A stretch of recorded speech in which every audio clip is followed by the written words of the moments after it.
Kanguva movie കണ്ടു. ഒറ്റവാക്ക് പറയുകയാണെങ്കിൽ one time watchable movie. ഈ ഒരു പടം കാണുന്നതിന് മുൻപ് ഞാൻ എൻ്റെ എക്സ്പെക്റ്റേഷൻസിൻ്റെ ലെവലൊക്കെ ഹൈ ആയിട്ടാണ് വെച്ചത്. കാരണം ഈ ഒരു പടത്തിൻ്റെ ട്രെയിലറും അതേപോലെ തന്നെ പാട്ടൊക്കെ എനിക്ക് വളരെയധികം ഇഷ്ടപ്പെട്ടതുകൊണ്ട് എൻ്റെ എക്സ്പെക്റ്റേഷൻസ് ലെവൽ ഹൈ ആയിരുന്നു. പക്ഷേ ഈ ഒരു പടം കാണുന്നതിന് മുൻപായിട്ട് ഞാൻ ചില കങ്കുവ റിലേറ്റഡ് ആയിട്ടുള്ള മൂവി റിവ്യൂസ് കണ്ടപ്പോൾ എനിക്ക് വ്യക്തമായി ഈ ഒരു പടം ഹൈ എക്സ്പെക്റ്റേഷൻസോട് കൂടി കാണാൻ നിന്ന് കഴിഞ്ഞാൽ വർക്ക് ആവത്തില്ല എന്ന്. സോ എക്സ്പെക്റ്റേഷൻസ് ലെവൽ ലോ ആക്കിയിട്ടാണ് ഞാൻ ഈ ഒരു പടം കണ്ടത്. അതുകൊണ്ട് മാത്രമാണ് ഈ ഒരു പടം എനിക്ക് വൺ ടൈം വാച്ചബിളായിട്ട് ഫീൽ ചെയ്തിട്ടുള്ളത്. അപ്പോൾ നിങ്ങൾ ഈ ഒരു പടം കാണാൻ വേണ്ടി പ്ലാൻ ചെയ്യുന്നുണ്ടെങ്കിൽ ലോ എക്സ്പെക്റ്റേഷൻസോട് കൂടി പോകുന്നതായിരിക്കും ബെറ്റർ. ഹൈ എക്സ്പെക്റ്റേഷൻസോ അല്ലെങ്കിൽ ഒരു മീഡിയം എക്സ്പെക്റ്റേഷൻസോട് കൂടി പടം കാണാൻ നിന്ന് കഴിഞ്ഞാൽ നിങ്ങൾക്ക് ഈ ഒരു പടം ഇഷ്ടപ്പെടണമെന്നില്ല. ഇനി പറയാൻ വേണ്ടി പോകുന്ന കാര്യങ്ങളിൽ സ്പോയിലേഴ്സ് വരാനുള്ള ചാൻസ് ഉണ്ട്. അതോട് പടം കാണാത്ത ഒരാളാണെങ്കിൽ ഈ ഒരു വീഡിയോയുടെ വെച്ച് നിർത്താം. അപ്പോൾ ആദ്യം പറയാനുള്ളത് ഈ ഒരു പടത്തിൻ്റെ സൗണ്ടിനെ പറ്റിയിട്ടാണ്. ഈ ഒരു പടത്തിൻ്റെ സൗണ്ട് വളരെ ഹൈ ആയിരുന്നു. ചെവി പൊട്ടുന്ന ലെവലിലായിരുന്നു ഇതിൻ്റെ സൗണ്ട് ഉണ്ടായത്. ഇതെടുത്ത് പറയാനുള്ള കാരണം ഞാൻ പൊതുവേ ഒരു സർട്ടൺ തിയേറ്ററിൽ നിന്നാണ് സിനിമ മെയിനായിട്ട് കാണാറ്. ആ ഒരു തിയേറ്ററിൽ സൗണ്ട് എപ്പോഴും കുറവായിരിക്കും. ബാക്കിലിരിക്കുമ്പോൾ സൗണ്ട് പ്രോപ്പറായിട്ട് എത്താറില്ല. അതുകൊണ്ട് ഞാൻ മിഡിലിരുന്നിട്ടാണ് ഈ ഒരു സിനിമ കാണാറ്. പക്ഷെ ഇത്തവണ ഞാൻ ബാക്കിലിരുന്നിട്ട് പോലും ചെവി പൊത്തേണ്ട അവസ്ഥയിലായിരുന്നു ഉണ്ടായത്. അതുകൊണ്ട് റിക്വസ്റ്റാണ് ഇതിൻ്റെ സൗണ്ട് കുറക്കുന്നത് നല്ലതായിരിക്കും. റീ എഡിറ്റ് ചെയ്യാനുള്ള ടൈം എപ്പോഴും ഉണ്ട്. അതിൻ്റെ സൗണ്ട് ലെവൽ ഒന്ന് കുറക്കുകയാണെങ്കിൽ ആൾക്കാർക്ക് കുഴപ്പമില്ലാതെ കണ്ടിരിക്കാൻ പറ്റും. പിന്നെ പറയാനുള്ളത് പടത്തിൻ്റെ എഡിറ്റിങ്ങിനെ കുറിച്ചാണ്. കണ്ടിന്യൂറ്റി എന്ന് പറഞ്ഞ സാധനം ഈ ഒരു പടത്തിൽ പ്രോപ്പറായിട്ട് ഞാൻ കണ്ടിട്ടില്ല. ഇപ്പോൾ എക്സാമ്പിളായിട്ട് പറയുകയാണെങ്കിൽ ഈ ഒരു പടത്തിൻ്റെ ഒരു സീനിൽ സൂര്യ ഒരു കണ്ടെയ്നറിന് മേലെ നിൽക്കുന്നുണ്ട്. അതേ സമയത്ത് താഴെ യോഗി ബാബു ഈ ഒരു ആകാശത്ത് നോക്കിയിട്ട് ഫയർ ചെയ്യുന്ന ഒരു സീനാണ് ഉള്ളത്. അത് കഴിഞ്ഞിട്ട് നെക്സ്റ്റ് സീക്വൻസിൽ ഒരു പ്ലെയിൻ ഇങ്ങനെ പറന്നു പോകുന്നുണ്ട്. സൂര്യ ആണെങ്കിൽ ബൈക്കിൽ, അതിൻ്റെ കൂടെ രണ്ടാൾക്കാർ സൂര്യനെ ചേസ് ചെയ്യുന്നു. ഇപ്പോൾ സൂര്യക്ക് എങ്ങനെ ആ ബൈക്ക് കിട്ടി? സൂര്യ എപ്പോഴാണ് ആ ഒരു കണ്ടെയ്നറിന് താഴെ ഇറങ്ങുന്നത്? ഇതൊന്നും എവിടെയും കാണിക്കുന്നില്ല. ഇതേപോലത്തെ പല ഷോട്ട് ഈ ഒരു പടത്തിലുണ്ട്. അതായത് പെട്ടെന്ന് സീനിങ്ങിനെ ഷിഫ്റ്റ് ആയിക്കൊണ്ടിരിക്കുക, ഒരു കണ്ടിന്യൂറ്റി ഇല്ലാതെ. അപ്പോൾ ഈ ഒരു പടത്തിൻ്റെ എഡിറ്റിങ്ങിൽ കുറേ മിസ്റ്റേക്സ് ഉണ്ട്. ഈ ഒരു പടത്തിൻ്റെ എഡിറ്റർ എന്ന് പറയുന്നത് തല്ലുമാലയുടെ എഡിറ്ററാണ്. ആ തല്ലുമാല എന്ന് പറയുന്ന പടത്തിന് അത്യാവശ്യം നല്ലൊരു ഫ്ലോ വരെയുണ്ട്.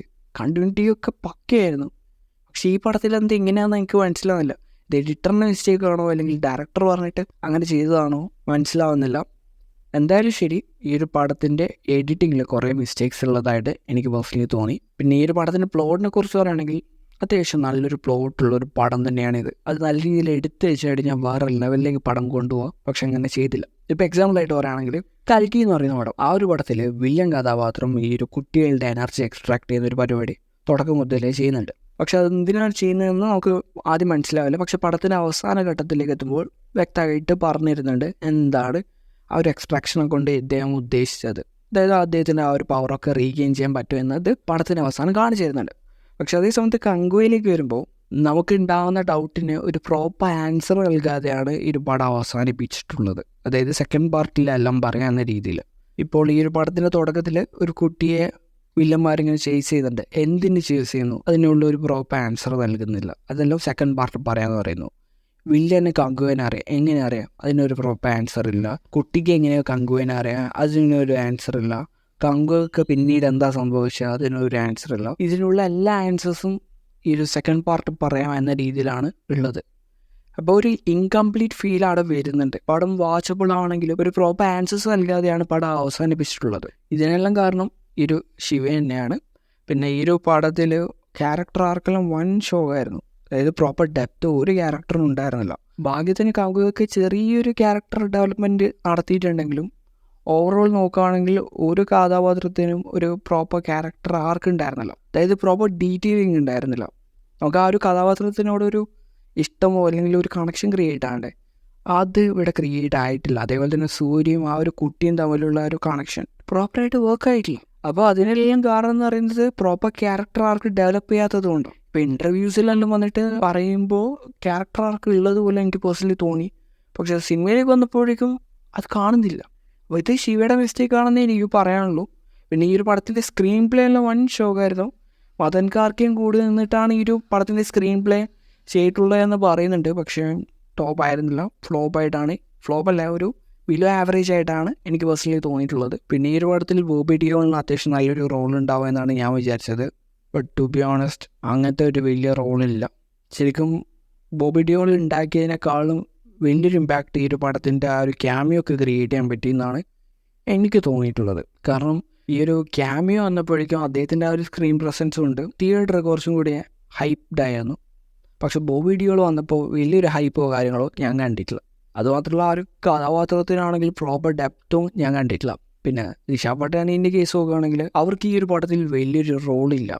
ശരിക്കും പറഞ്ഞിട്ടുണ്ടെങ്കിൽ ഈ ഒരു പടത്തിൽ അവർ വേണ്ടെന്ന് തന്നെ എനിക്ക് പറയാനുള്ളത്. കാരണം അവരുണ്ടായാലും ഇല്ലെങ്കിലും കഥക്ക് വലിയൊരു മാറ്റമില്ല. അതുമാത്രമല്ല ഈ ഒരു പടത്തിലൊരു സീനുണ്ട്, ദിശ വന്നിട്ട് സൂര്യനെ കൈ കെട്ടിയിടുന്നൊരു സീന്. ആ ഒരു ടൈമിൽ സൂര്യ ഒരു പ്രശ്നത്തിലേക്ക് പോവുകയും ലാസ്റ്റ് സൂര്യ ആ ഒരു വിലങ്ങ അഴിക്കുന്നൊരു സീനാണ് കാണിക്കുന്നത്. സൂര്യ നഷ്ടപ്പെട്ട് എങ്ങനെയൊക്കെയോ കൈ ഊരിയിട്ടാണ് രക്ഷപ്പെട്ടു പോകുന്നത്. ശരിക്കും ദിശ തൊട്ടടുത്തുണ്ട്. ദിശ വിചാരിച്ചു കഴിഞ്ഞാൽ ആ ലോക്കിൻ്റെ കീ കിട്ടും. പക്ഷേ ദിശ സഹായിക്കാൻ നിൽക്കില്ല. പക്ഷെ അത് കഴിഞ്ഞിട്ട് ഒരു 5 മിനിറ്റ് കഴിഞ്ഞാൽ ഇതേ ദിശ സൂര്യനെ രക്ഷിക്കാൻ വേണ്ടിയിട്ട് അല്ലെങ്കിൽ സഹായിക്കാൻ വേണ്ടി വരുന്നതും കാണാം. പിന്നെ ഈ പടത്തിൽ അൺവാണ്ടഡ് ആയിട്ടുള്ള കോമഡി സീക്വൻസ് ഉണ്ട്, അത് ശരിക്കും ഒഴിവാക്കാമായിരുന്നു. അതേപോലെ തന്നെ ചില പാട്ടും ഒഴിവാക്കാമായിരുന്നു. ഈ പടത്തിൽ ആപ്റ്റായിട്ട് എനിക്ക് തോന്നിയ ഏക പാട്ട് എന്ന് പറയുന്നത് ആ ഒരു ആരാരോ പാട്ടാണ്. അതുമാത്രമാണ് ഈ ഒരു പടത്തിന് ആവശ്യമുള്ളൂ. ബാക്കിയുള്ള എല്ലാ പാട്ടും ഒഴിവാക്കിയിട്ടും കോമഡി സീക്വൻസൊക്കെ ഒഴിവാക്കിയിട്ട് മെയിൻ കോർ കണ്ടന്റിലേക്ക് വന്നു കഴിഞ്ഞാൽ തീരാവുന്ന പ്രശ്നമേ ഉള്ളൂ. പക്ഷേ ഡയറക്ടർ ശിവ അത് ചെയ്യാൻ താല്പര്യപ്പെട്ടില്ല. പിന്നെ ഈ ഒരു പടത്തിൽ VFX ഒരു 50-50 ആയിട്ടാണ് തോന്നിയത്. ചിലത് അത്യാവശ്യം നൈസായിരുന്നു, ചിലത് വൻ ഷോ ആയിരുന്നു. ഈ ഒരു പടത്തിൽ ബോബി ഡിയോൾ വരുന്ന സമയത്ത് കാക്കകൾ ഇങ്ങനെ ഒരുമിച്ച് കൂട്ടായിട്ട് പറക്കുന്ന ഒരു സീനുണ്ട്. അപ്പോൾ കാക്ക ആകാശത്തിലൂടെ പറക്കുമ്പോൾ അതിൻ്റെ ഒരു ഷാഡോ ഭൂമിയിൽ പതിയണ്ടേ, അതൊന്നും കാണുന്നില്ല. അങ്ങനത്തെ കുറച്ച് മിസ്റ്റേക്സും കാര്യങ്ങളൊക്കെ ഉണ്ടായിരുന്നു. അതുമാത്രമല്ല കാക്കയൊന്നും പെർഫെക്റ്റ് പോലെ ആയിരുന്നില്ല. അപ്പോൾ ഇവിടെ 350 കോടി മുടക്കിയെന്ന് പറഞ്ഞു കഴിഞ്ഞാലും അത് എവിടെയും പ്രോപ്പറായിട്ട് കാണാൻ സാധിക്കുന്നില്ല. അപ്പോൾ ഇതിനെല്ലാം കാരണം എന്ന് പറയുന്നത് ഇതിൻ്റെ ക്യാപ്റ്റനായിട്ടുള്ള ശിവ തന്നെയാണ്. ശരിക്കും സങ്കടമുണ്ട്, സൂര്യ എന്ന് പറയുന്ന ഒരു ആക്ടറിനെ ലഭിച്ചിട്ടും ഈ രീതിയിലുള്ളൊരു റിസൾട്ട് അദ്ദേഹത്തിന് കൊടുക്കുക എന്ന് പറയുന്നത് അദ്ദേഹത്തിനോട് ചെയ്യുന്ന ഏറ്റവും വലിയൊരു ദ്രോഹം. പിന്നെ ഈ ഒരു പടത്തിൽ സൂര്യ 6 പാക്ക് കാണിക്കുന്ന ഒരു സീനൊക്കെ ഉണ്ട്. ശരിക്കും ആ സീനൊക്കെ വരുമ്പോൾ ഹൈ വരേണ്ടതാണ്, ഹൈ മൊമെൻറ്റ്സ് ക്രിയേറ്റഡ് ആവേണ്ടതാണ്. പക്ഷെ ആയിട്ടില്ല. അതിൻ്റെ കാരണം എന്ന് പറയുന്നത് ശിവയും പിന്നെ ഇതിൻ്റെ മ്യൂസിക് ഡയറക്ടറായിട്ടുള്ള DSP ആയിരുന്നു. കാരണം DSPയുടെ ആ ഒരു ബാക്ക്ഗ്രൗണ്ട് സ്കോർ വർക്കിംഗ് ഒക്കെ വൺ ഷോ ആയിട്ടാണ് എനിക്ക് പേഴ്സണലി തോന്നിയിട്ടുള്ളത്. ഇപ്പോൾ അതിലുള്ള പാട്ട് അത്യാവശ്യം നൈസ് ആണെങ്കിലും ബാക്ക്ഗ്രൗണ്ട് സ്കോർ അത്ര വർക്ക് ആയിട്ടുള്ള ആകെ ആരാരോ എന്ന് പറയുന്ന ബാക്ക്ഗ്രൗണ്ട് സ്കോർ ആയിട്ടാണ് നൈസായിട്ടുള്ളത്. ഇപ്പോൾ കുറേ ഹൈ മൊമെൻറ്റ്സ് ക്രിയേറ്റ് ചെയ്യേണ്ട സിറ്റുവേഷൻസ് ഉണ്ടായിരുന്നു ഈ ഒരു പടത്തിൽ. പക്ഷേ ശിവയും DSPയും അത് കോളാക്കി. മൊത്തത്തിൽ പറഞ്ഞു കഴിഞ്ഞാൽ നല്ലൊരു ഓപ്പർച്യൂണിറ്റി മിസ്സാക്കിയിട്ടാണുള്ളത്. ശരിക്കും ഈ ഒരു സ്റ്റോറി രാജമൗലിൻ്റെ കയ്യിലോ നാഗേഷിൻ്റെ കയ്യിലോ ഇനി അറ്റ്ലിയുടെ കയ്യിലെങ്കിലും കിട്ടിക്കഴിഞ്ഞാൽ വേറെ ലെവലിലേക്ക് പടം എത്തിച്ചു തരും. കാരണം ഹൈ മൊമെൻറ്റ്സ് ക്രിയേറ്റ് ചെയ്യാൻ അവർക്കറിയാം. പക്ഷെ അത് ശിവക്ക് അറിയില്ല എന്നത് ഈ പടത്തിൽ വ്യക്തമാക്കി തന്നിട്ടുണ്ട്. അപ്പോൾ വീണ്ടും പറയുകയാണ്, ഈ ഒരു പടം കാണാൻ വേണ്ടി ആരെങ്കിലും പ്ലാൻ ചെയ്യുന്നുണ്ടെങ്കിൽ എക്സ്പെക്ടേഷൻസിൻ്റെ അളവ് ലോ ആക്കുക. അങ്ങനെയാണെങ്കിൽ ഈ ഒരു പടം ചെറിയ രീതിയിലെങ്കിലും വർക്കാവും. അപ്പോൾ ഈ പടം ഞാൻ കാണാൻ വേണ്ടി പോകുമ്പോൾ ഫ്ലോസ് ഉണ്ടെന്ന് ഏറെക്കുറെ പ്രെഡിക്റ്റ് ചെയ്തിട്ട് തന്നെയാണ് പടം കാണാൻ വേണ്ടി പോയത്. അതൊക്കെ കൊണ്ടാണ് എനിക്ക് ഈ ഒരു പടം ചെറിയ രീതിയിലെങ്കിലും വർക്കായത്. അതായത് ഒരു 1 ടൈം വാച്ചബിൾ എന്ന രീതിയിൽ. അപ്പോൾ സൂര്യ എന്ന് പറയുന്ന ആക്ടറിൻ്റെ കാര്യം ആലോചിക്കുമ്പോൾ സങ്കടമുണ്ട്. ശരിക്കും പറഞ്ഞു കഴിഞ്ഞാൽ ഒരു മാസ് കംബാക്ക് നടത്തേണ്ട ഒരു പടമായിരുന്നു ഇത്. പക്ഷെ അത് നടന്നില്ല. ഏതായാലും കാർത്തിക് സുബരാജിൻ്റെ ഒരു പടം ഇറങ്ങും ഈ വരുന്ന മാർച്ചിലോ ഏപ്രിലായിട്ടോ റിലീസാവും എന്നൊക്കെയാണ് പറയുന്നത്. അതൊരു കോമഡി ജോണറിലുള്ള ഒരു പടം എന്നൊക്കെയാണ് പറയപ്പെടുന്നത്. അതെങ്ങനെയായിരിക്കും എന്നത് നമുക്ക് നോക്കാം. എന്തായാലും അതിലൊരു പ്രതീക്ഷയുണ്ട്.